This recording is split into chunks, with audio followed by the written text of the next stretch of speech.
సుమన్ టీవీలో మీ personal and business promotions కోసం కింది నెంబర్కి కాంటాక్ట్ చేయండి. నమస్తే, నేను విజయ్. వైసీపీ పార్టీకి చెందిన ఎమ్మెల్సీ దువ్వాడ శ్రీనివాస్ ఫ్యామిలీ కథా చిత్రం మరోసారి రచ్చకెక్కింది. ఆయన కుమార్తెలు గురువారం రాత్రి నిరసనకు దిగారు. దువ్వాడ శ్రీనివాస్ ఇంటి ముందు చాలా సమయం వేచి ఉన్నారు, కానీ ఆయన తలుపు తీసి బయటకు రాలేదు. ఇంతకీ ఏంటి వివాదం? కుమార్తెలు ఎందుకు నిరసనకు దిగారు?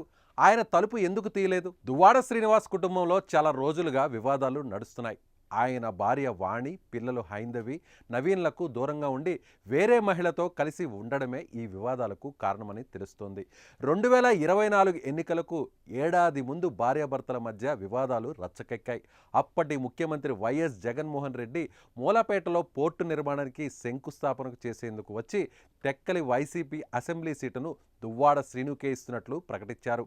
ఈ ప్రకటన వచ్చిన కొద్ది రోజులకి శ్రీనివాస్ సతీమణి దువ్వాడ వాణి టెక్కలి నియోజకవర్గానికి చెందిన కొంతమందిని వెంట పెట్టుకొని జగన్ను కలిశారు. ఆ తర్వాత ఆమెను టెక్కలి నియోజకవర్గం వైసీపీ ఇన్ఛార్జిగా నియమించారు. అయితే మళ్ళీ టెక్కలి వైఎస్ఆర్సీపీ సీటును శ్రీనివాస్కు కేటాయించింది.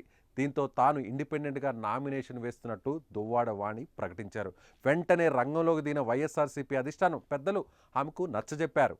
ఆ తర్వాత జరిగిన ఎన్నికల్లో టీడీపీ అభ్యర్థి అచ్చెన్నాయుడు చేతిలో ఘోర పరాజయం పొందారు దువ్వాడ శ్రీనివాస్. ప్రస్తుతం దువ్వాడ శ్రీనివాస్ అక్కవరం దగ్గర ఇంటిని నిర్మించుకొని అక్కడే వేరే మహిళతో ఉంటున్నట్టు సమాచారం. దీంతో గురువారం రాత్రి కుమార్తెలు అక్కడికి వచ్చి ఇంట్లోకి వెళ్లేందుకు ప్రయత్నించారు, కానీ తలుపులు తెరుచుకోకపోవడంతో అక్కడే చాలా సమయం నిరీక్షించారు వారు. కానీ దువ్వాడ శ్రీనివాస్ బయటకు రాలేదు.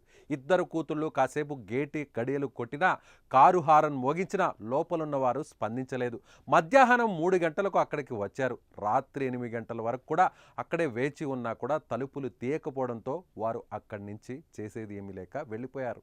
ఇక చట్టబద్ధంగా విడాకులు తీసుకోకుండా వేరే మహిళతో కలిసి ఉంటున్న తండ్రిని నిలదీసి తమ సంగతేమిటో తేల్చాలని కుమార్తెలు అక్కడికి వచ్చినట్లు ప్రచారం జరుగుతోంది. ఏదేమైనా దువ్వాడ శ్రీనివాస్ కుటుంబం వివాదం స్థానికంగా తీవ్ర దుమారం అయితే రేపుతోంది. మరి ఈ వ్యవహారంపై ఆయన ఎలా స్పందిస్తారో చూడాలి.